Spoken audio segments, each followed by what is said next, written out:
Hello, everybody. Megan Bennett here. Hey, look, it has been a crazy busy summer. July has just been an absolute whirlwind. I've been on vacation. I know Leslie and Tim are trying to get all of their stuff together so they can go on vacation next week. And so we, to be completely frank and honest, just haven't had the capacity to be able to get together to record a pod. So we are going to offer you guys a replay of a previous pod. And here's the deal. I just went back to Disney World for a little bit more than a week with my friends and my family. It was fantastic. It was the ultimate type of escapism that was needed. And we had an absolute blast. I came home, realized that if I acted quickly, I could upgrade my pass to an annual pass. And I ended up doing that. And I did that. I love Disney, don't get me wrong, but I did it for my mental health. If I'm going to watch the world burn, I decided I'm going to do it from the happiest place on earth and just occasionally pick up and go to Disney when I feel like I need to have a break from reality. So I guess what I'm saying here is do something amazing for yourself. Be incredibly good to yourself. Have an amazing rest of July. And Leslie and I'll be back in August with whole new pods. Love to talk to you. So please feel free to leave us messages and we will address those as soon as we get back. Have an amazing, fantastic vacation time. If you're off to do something with your friends and family, if you're just hanging around the house, hey, that's pretty awesome too. So be good to yourself, and we will see you guys or at least hear you guys, I hope, in August. I'm Megan Bennett. I'm Leslie Meyer. And this is Gen X Women Are Sick of This Shit.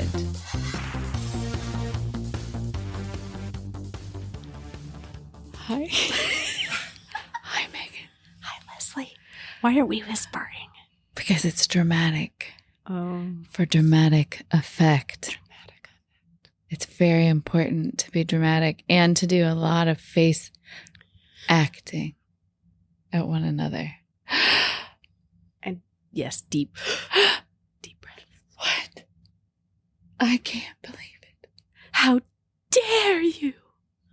I'm sorry, I didn't mean to. You did, though. I You're can't right. believe you. You're right, I did. I did mean to. I've always been jealous of you. I knew it.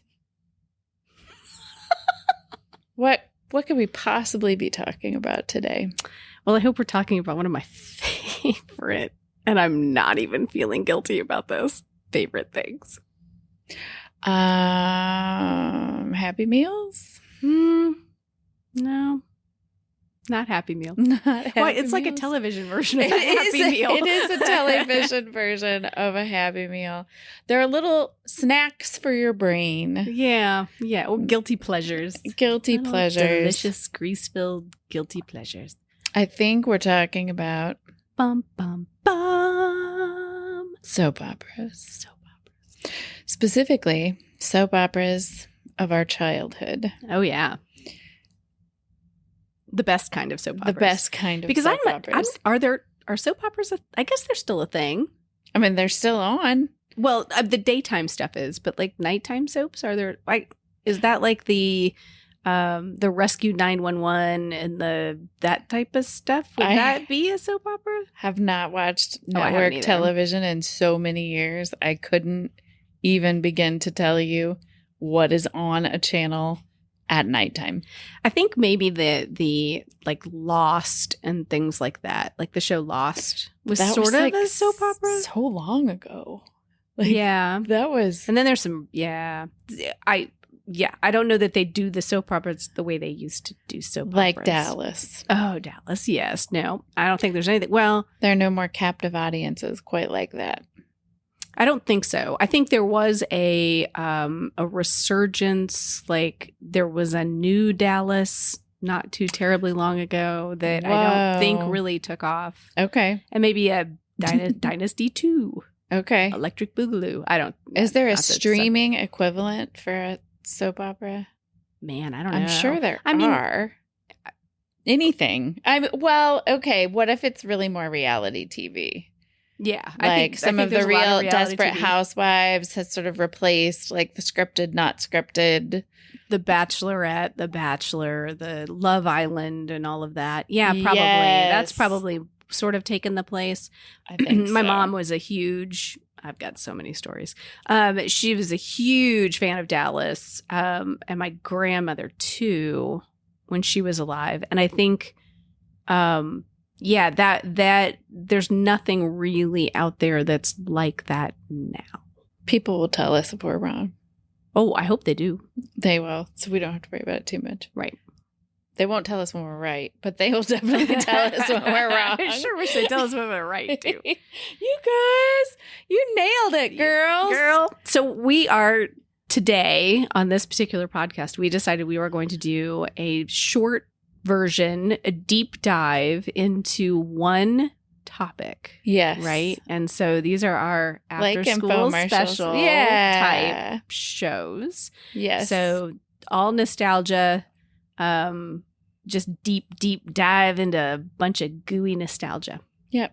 Bite-sized little snacks of history that you may or may not remember. Yeah. And in your case, it sounds like you were not tuned into the soap opera world. Did you not do any nighttime soaps as a kid? So the nighttime soaps, I do remember watching Dallas. I remember it being on and the whole Who Shot JR situation. And I do remember Falcon Crest. Okay. Because I remember there was a big front door.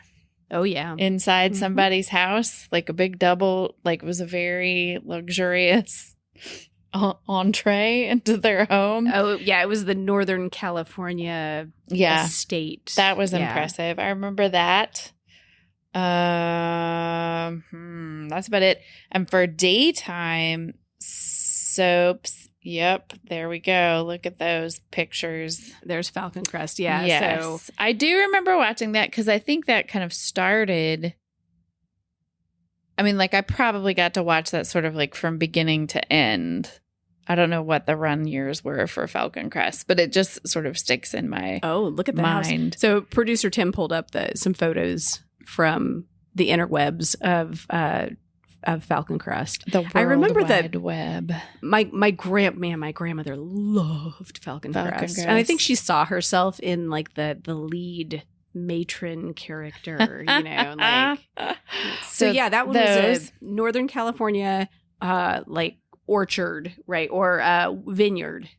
Was the kind of the setting, I think, of Falcon Crest. Okay. So very dramatic, very a little. There she is. Look at Lifestyles of the Rich and Famous. Actually, she looks a little bit like my. It also looks like a Downton Abbey ad. The layout, the character layout and placement of that. It could also be Downton Abbey. Now, you mentioned when we first talked about this idea of talking about soap operas, when we said Falcon Crest, you were like, Lorenzo Lamas. Yep. That's who I remember. Oh, there he is. Look at his hair. Look at that. That's quite magnificent. He was the hottie. I could see that. He was the marketable. Still kind of a hottie. I mean, I haven't seen him in No, I have no idea what he's gone on to do, but something. And then there were also, of course, the original daytime soap operas. Oh, yeah. Love them. And we didn't watch a ton of those. I'm sorry, a picture of in the show notes, Lorenzo Lamas. Shirtless with a bandana around his neck. Very hairy chested with some feathered haughty hairdo. These are magnificent. We will have to share that with the world. But my great grandmother would watch soap operas. The daytime soaps. So did she watch them while she was cleaning, just doing the, regular day-to-day life? She just had a chair. No, it was a sit. We sat down and watched these together. I was probably 9. I should not have been watching some of these soap operas. But her little TV room was like, it was like the kitchen, the TV room, and then you could go into the rest of the house where like the living room was and all that stuff. And she would sit in there and watch The Young and the Restless. Oh, okay. And so I could kind of like sit on a stool next to her while she watched her stories. I remember my my great aunt and her twin sister were big fans of Days of Our Lives. So it was like, these are the days of our lives. Is that the sands through the hourglass? Yes, like sands through the hourglass. There we go. Yep, that's right. right. I remember that. Yep.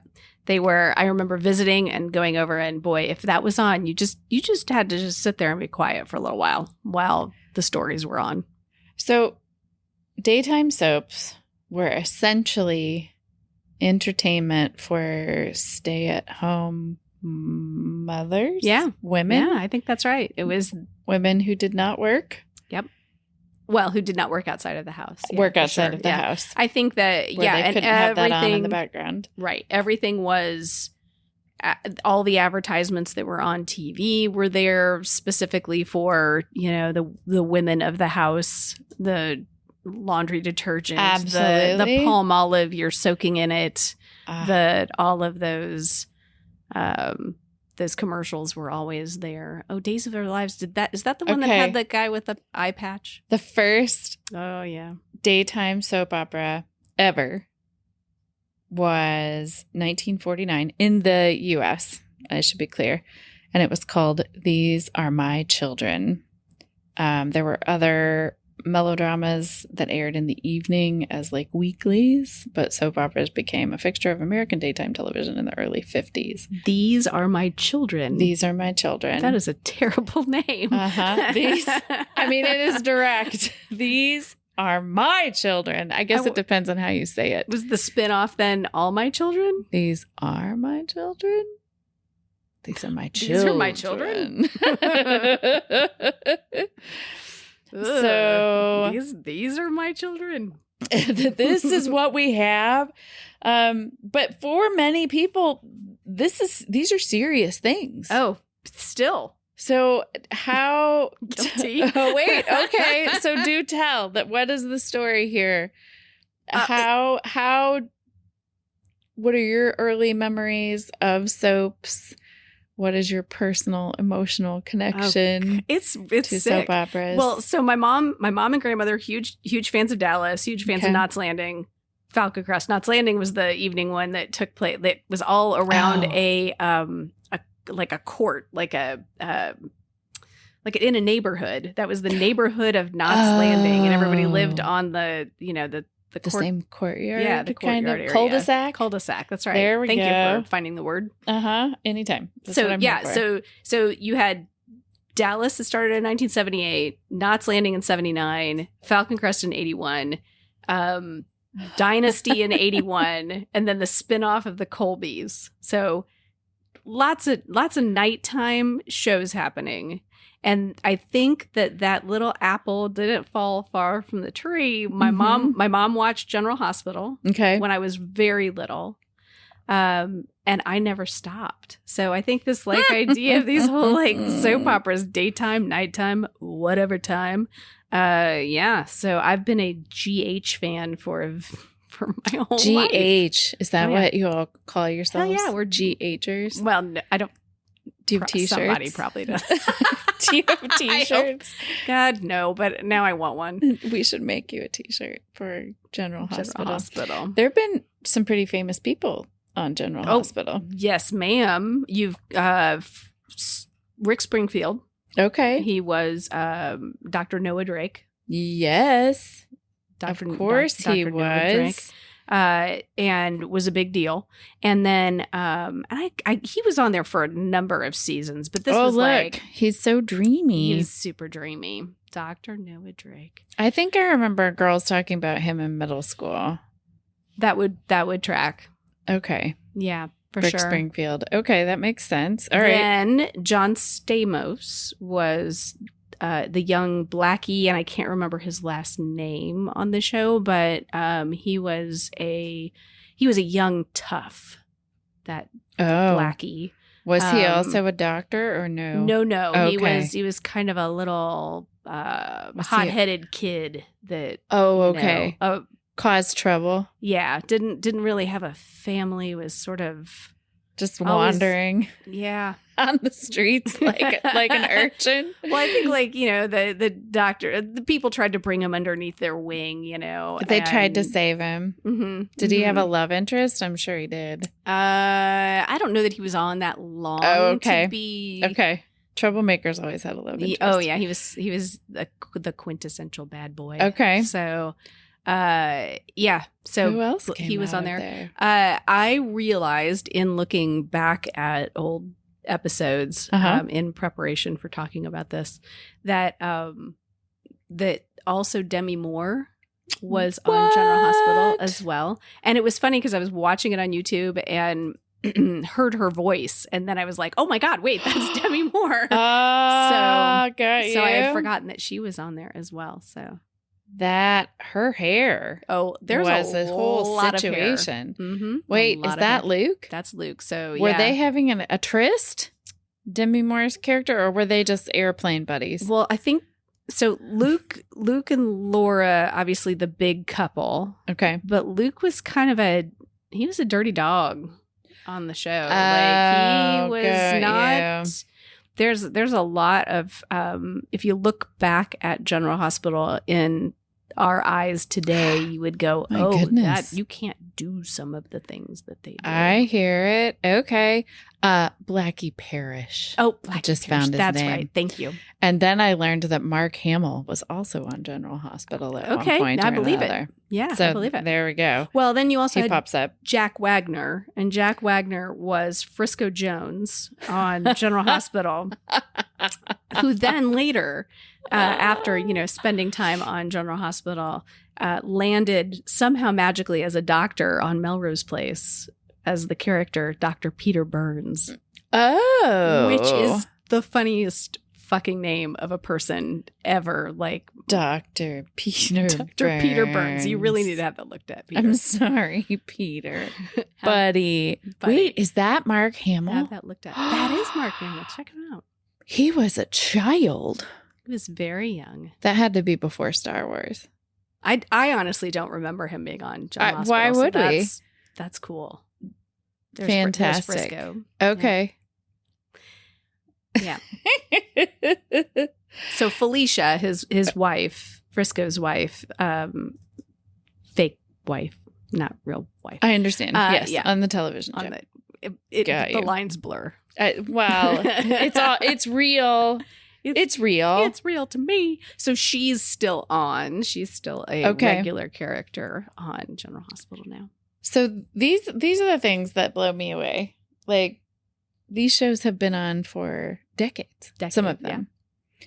And the storylines are the same. Like, it's the same families. It's the same. In a lot of cases, it's the same families. Okay. There will be new families that pop up here and there, and new characters that pop up. And of course, somebody who's been dead for 15 years can always show back up through the magic of television. Because they're not really dead.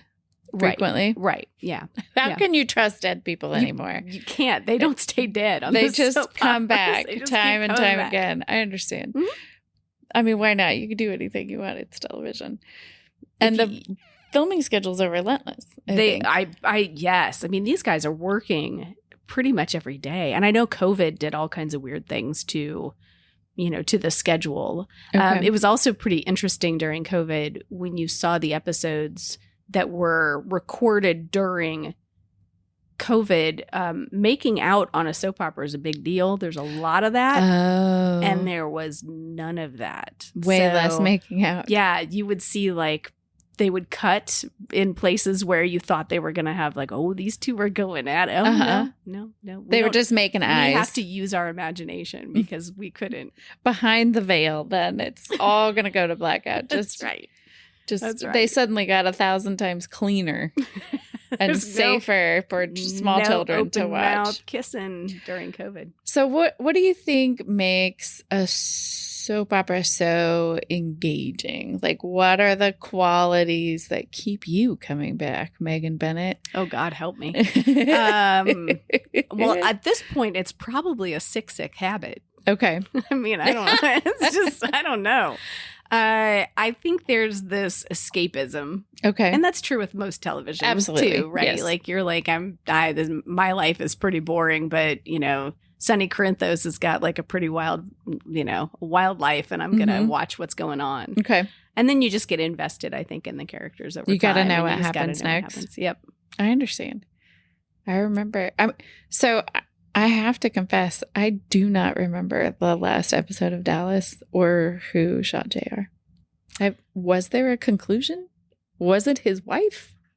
Was it his brother? It was his secretary? No, it was the blonde girl.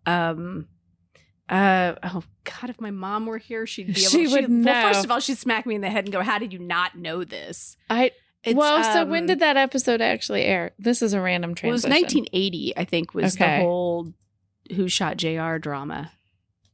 I think. And then, the whole world was wondering. Okay. Did you pull up the Whodunit episode aired November 21st, 1980. The person who pulled the trigger was revealed to be Kristen Shepherd, played by Mary Crosby. Yep. So she's the short little blonde standing next to not the child Bobby right there. Yeah. Oh, it was the child. Yeah. Well, she's not a child. She's an adult. She's just very short. She's very short. And she was JR's scheming sister-in-law. There you go. And mistress. Well, that's what you get. I mean, you get shot. Apparently. For having a mistress. Yeah. It was a big deal. That's crazy. Okay, so then was that the last episode of that series? Oh, heck no. No, because Dallas went on until 1991.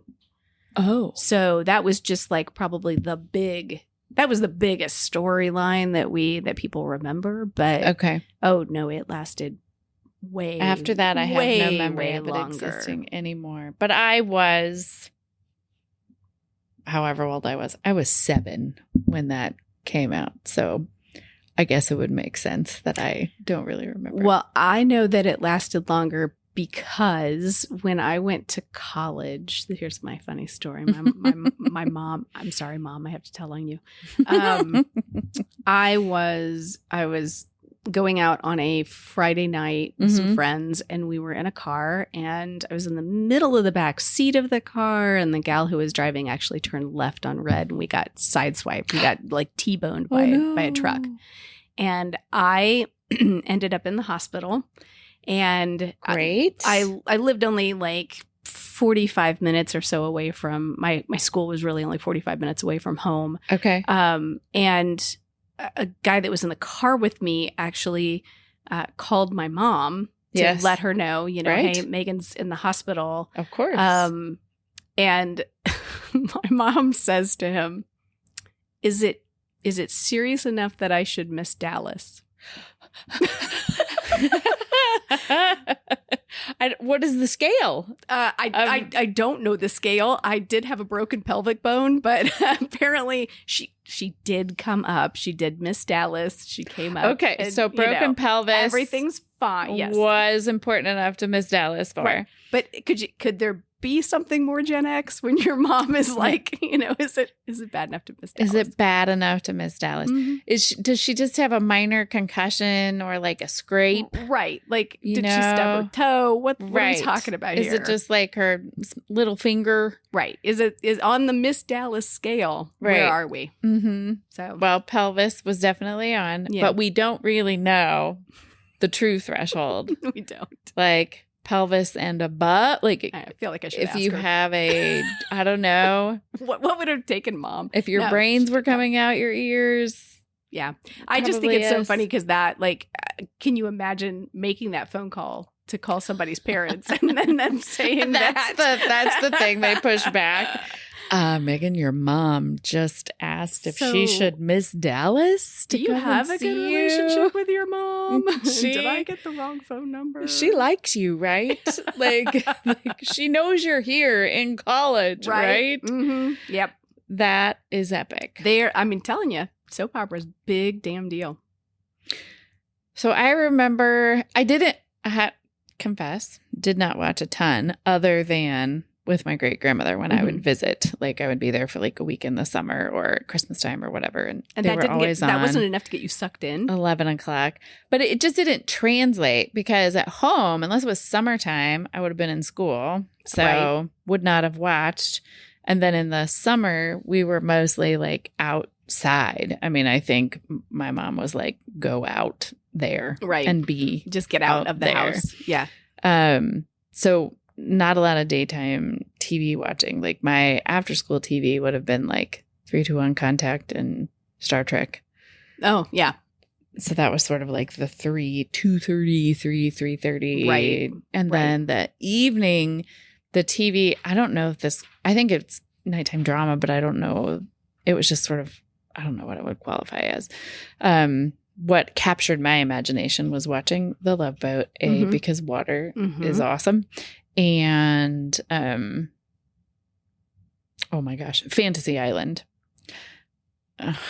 So producer Tim he just pulled up a fantastic one that we need to mention, and that is the show Forever Night. Man, oh my God. I love that show. Freaking loved that show too. Mm-hmm.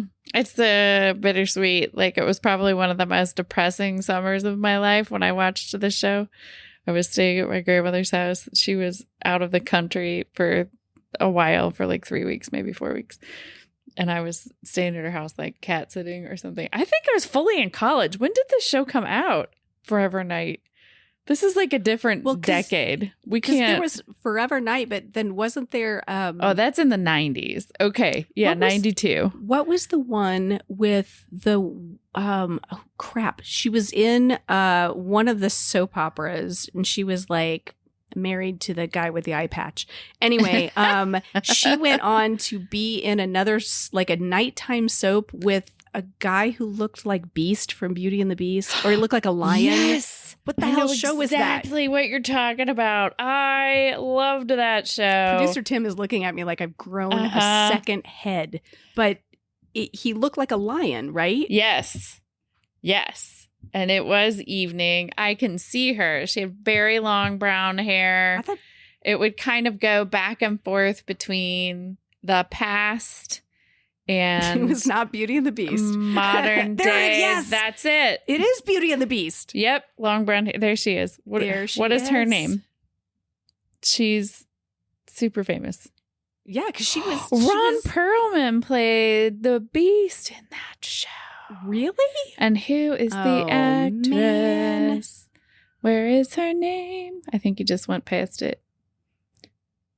Yep. Wow. There's Ron Perlman. Linda Hamilton. Holy Jesus. Linda Hamilton. That's right. Loved her. Yeah, she was in one of the soaps with the guy with the eye patch. and then, before she saved the world from Terminator. Absolutely. Hell yes. And then also Beauty and the Beast. Okay. And so that lion guy. When did that come out? Was this also a 90s? The Beauty and the Beast thing? Is that 87?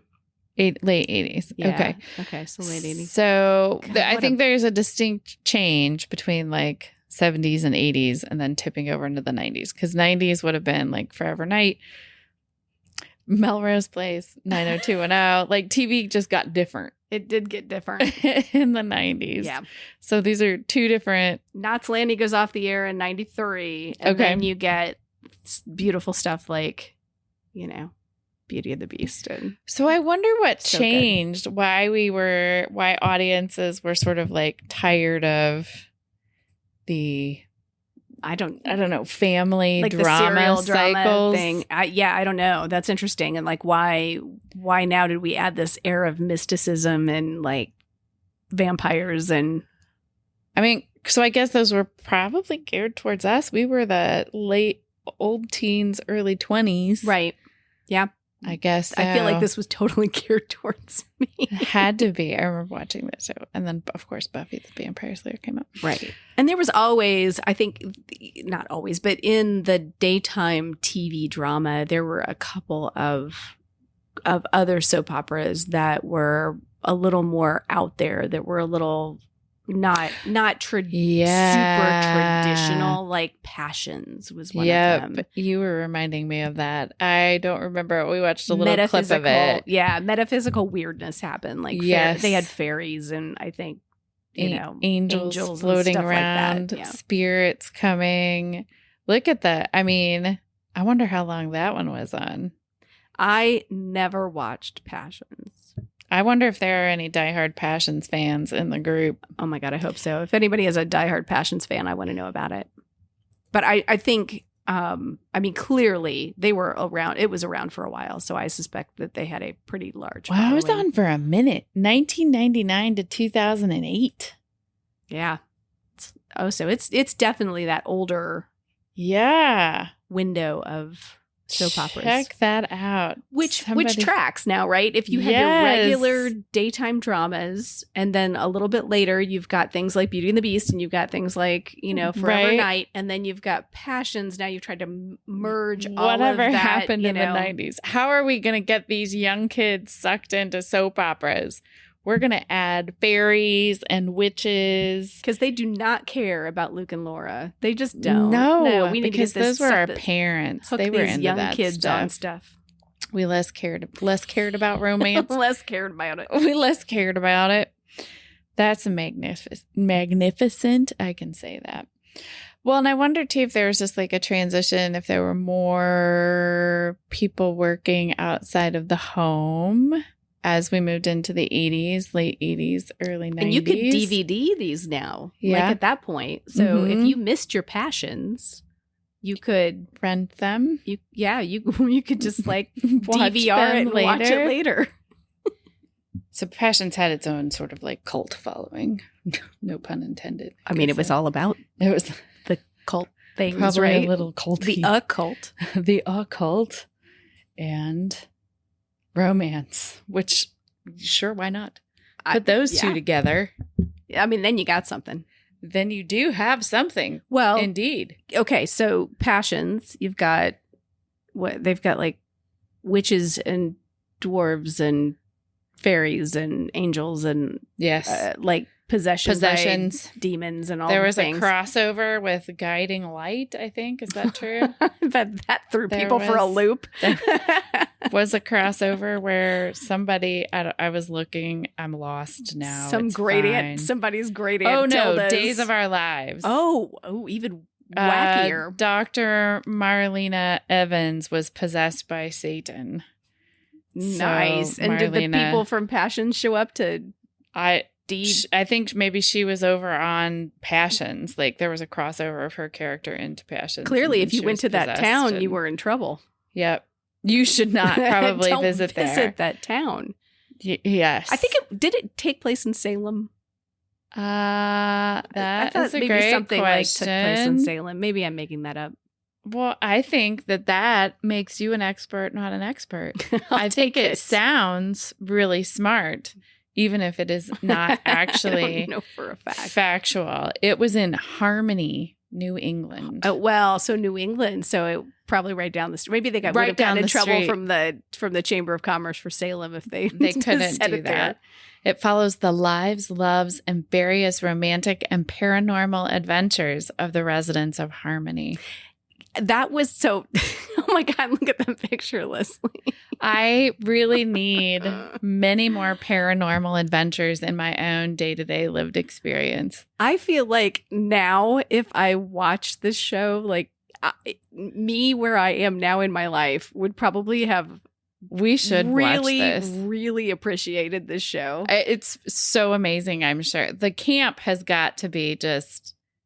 Massive. Check her it's out. So fantastic. I truly wish I would have watched this because I get it now, at 50 years old. Yes. I think this something, is like 50-something. hilarious. Well, so maybe what we're saying is not way off because there is this whole genre of literature now, like romantasy, which crosses over into kind of like Gen X women's romance literature. Not all of it is like romantasy, fantasy, but it is high drama. I don't know if the women were the center stage in this show or not because I did not watch it, so I cannot speak to that. But women are kind of the heroes of these current books. There's lots of romance and hot sex and empowerment. And so I'm just, maybe this is like contemporary passions. I don't know. Dipping our toes in this whole... We just get bored. We're like, there's got to be way more... Wait, what is it? Paranormal. There must be more paranormal adventure in my life. Yeah. If I can't get it in real life, I'm going to get it in my paranormal life. My fantasy of... Absolutely. Demonic possession. Yes. Hot demons. Hot demons. Right. They have to be sexy. Ugly demon. No, that would be terrible. Okay, so we also had... So you've got passions. Indeed. Then you had, if you wanted to get even darker... Yes. You had Dark Shadows. Yes. I never watched this. Tell me about this. I didn't watch it either. I feel like this is another instance where I missed out as a kid, and maybe I didn't miss out, but maybe just being a touch too young for understanding Barnabas and the whole, dark shadowiness of everything. But there was a movie that was made not too terribly long ago. I think John. Yes. Ugh. Yeah, I believe you. I lost my words again. That's okay. There was a film reboot directed by Tim Burton in 2012. Right. Yes. There we go. Wikipedia is our official resource of research. This we don't go deeper than the wiki right now when we're on the fly. 100% factual. Original Dark Shadows was an American Gothic soap opera aired from 1966 to 1971. So of course, this was 2 years before my existence on this planet. Right. So And I didn't get it. I know there was in college there were people who were watching like old reruns of Dark Shadows. That's amazing. Just because you get a little gothy, You gotta get a gothy. Get a little gothy and enjoy your dark vampire melodrama. Dark Shadows developed a large teenage audience and a dedicated cult following. By 1969, it had become ABC's highest-rated daytime series. Pretty cool. So it was not even geared towards all adults, about which vampires. is epic and awesome. So you've got, this, of course, with the vampires, then kind of on the same timeline as Anne Rice doing her vampire Oh, thing, yeah. too. So absolutely. Kind of the birth of vampires. Well, this is, at least we're tipping toes into probably what can be a whole other podcast. We are going to talk vampires. About absolutely. vampires, vampire literature, vampire games. It's just fun that this is a soap opera that is all It kind of vampires. walks that line. Yep. That's awesome. And it's the predecessor to things like Things We Do in the Shadows and stuff like that, which is amazing and funny. So thinking about all of these soap operas, we were talking just briefly too about this idea that the reason that people watch them in a lot of cases were these, women who were living, working out of their house, maybe as, the mom raising the kids, cooking the meals, doing the laundry, all the things, cleaning. Right? And this was their escapism as they were folding, little Timmy's clothes before he got home. 475. Right. Mind-numbing, repetitive domestic chores. Right. And then I think in order to think about things like Mr. Mom, the movie, and how, Fabulous Michael movie. Keaton gets totally sucked in on Absolutely. all of the soap operas, and you get to see it from the man's perspective. Right. And he gets how important it all is. Right. I mean, these are like major sources of conversation and investment. Yep. Because when you are folding towel, $5,599. Yep. And trying to get the whoopee out of the vacuum cleaner, then you got to sit down and watch Mr. soap Mom. operas. So, crossover that you never knew that you needed. The little boy in Mr. Mom, Okay. Taliesin Jaffe, I love that you know that. is the star of one of our favorite live play role-playing games. Really? On Critical Role. Okay.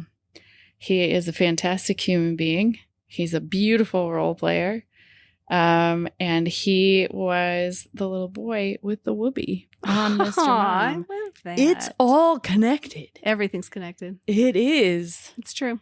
So, And somehow we'll always get back to gaming. we will always get back to gaming. The whole other conversation where we will talk about That we do talk women about. in gaming and games of the 60s, 70s, and 80s and all that stuff. This is great. So there's a little bit of bubblegum. Love it. Yep. Bubblegum for your ears. And if you're a soap opera fan and you are a GH person, you know, I would love to chit chat with you about all of the new things happening in the beloved town of Port Charles, New York.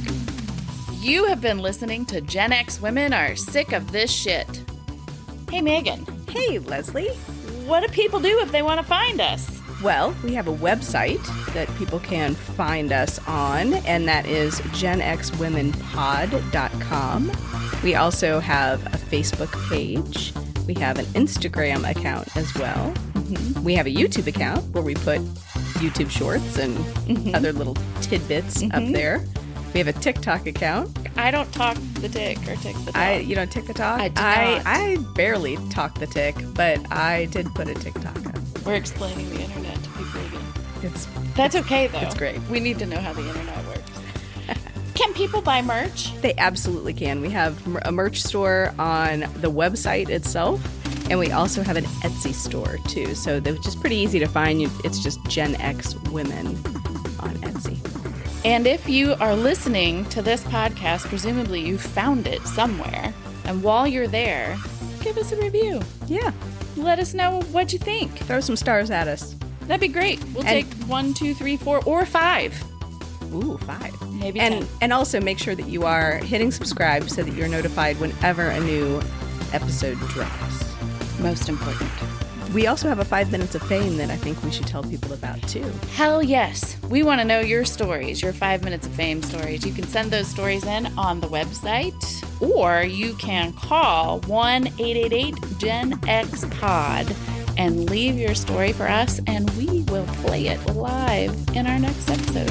Or 2 or 3. We'll listen to it on a little red phone just like Batman. That'd be cool. Let's get a bat phone. A bat phone.